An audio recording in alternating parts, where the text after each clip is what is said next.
Čaute priatelia, zdravím vás opäť, to som ja Conan.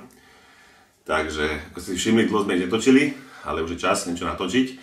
A dnešné video sa bude niesť z duchu doplnkov, konkrétne aké doplnky používam ja, keď sa idem chystať na súťaž. Keďže máme už 27. február a súťaž sa nezdržiteľne blíži, tak je už čas troška so sebou niečo robiť, dať tomu troška nejaký ten smer, disciplínu.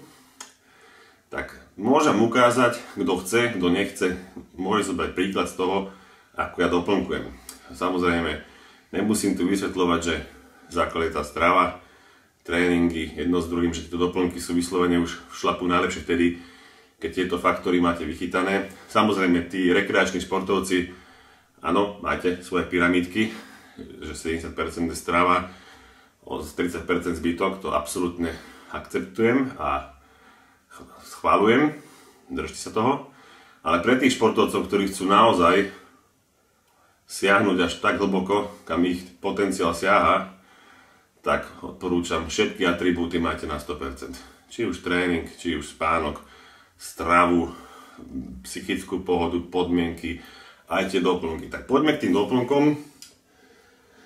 Ako to robím ja? Tak vždy, keď mám prípravu, snažím sa cvičiť dvakrát denne.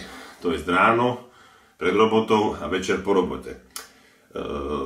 Tréning snažím sa si vylepšiť takou svojou zmeskou, ktorá sa skladá z BCAčok.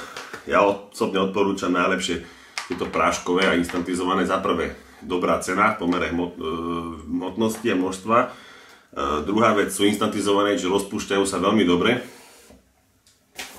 Takisto arginin alfa-ketoglutárát, acetyl L-karnitín,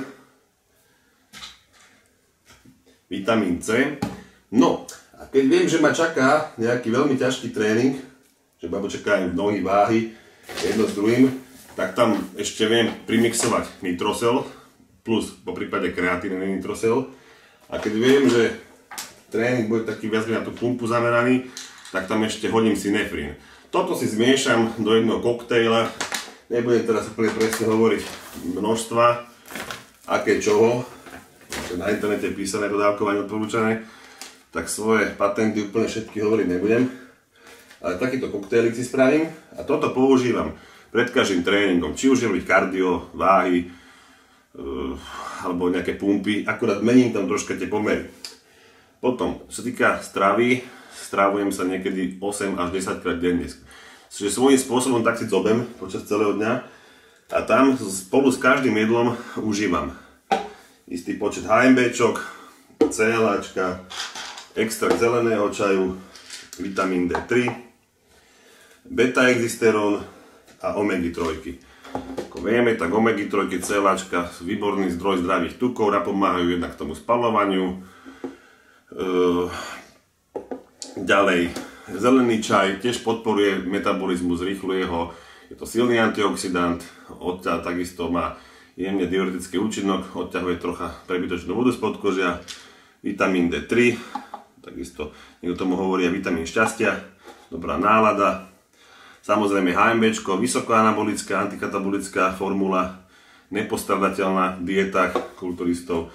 A samé beta-exysterón, nutný na podporu prirodzeného testosterónu a lepšej sily. No, toto hovorím, tento mix dávam si s každým jedlom, najlepšie počas jedla. No a ešte ma tu čo ma tu čaká? No, po tréningu, po kvalitnom tréningu nie je nič lepšie ako hydrolyzovaný kazín alebo Peptopro. To je ozaj to asi najlepšie palivo pre vyčerpané svaly, aké som kedy mal.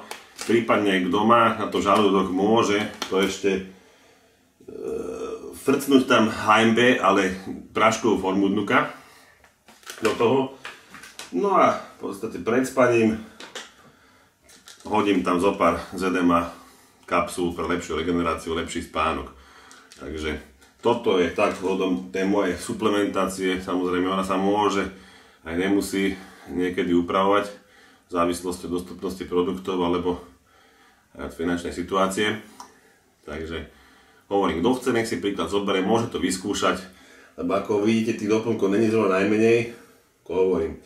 Počas roka mimo sezónu tých doplnkov neužívam až tak veľa, ale hovorím, keď sa ja tu súťaž a chcem sa kvalitne pripraviť, tak tie doplnky tam tiež zohrajú svoju úlohu a hodia tam isté percento navyše. Takže treba tie svaly plniť, nech majú čo žrať a nech môžu stvoriť a vyvíjať sa ďalej. Ďakujem za pozornosť.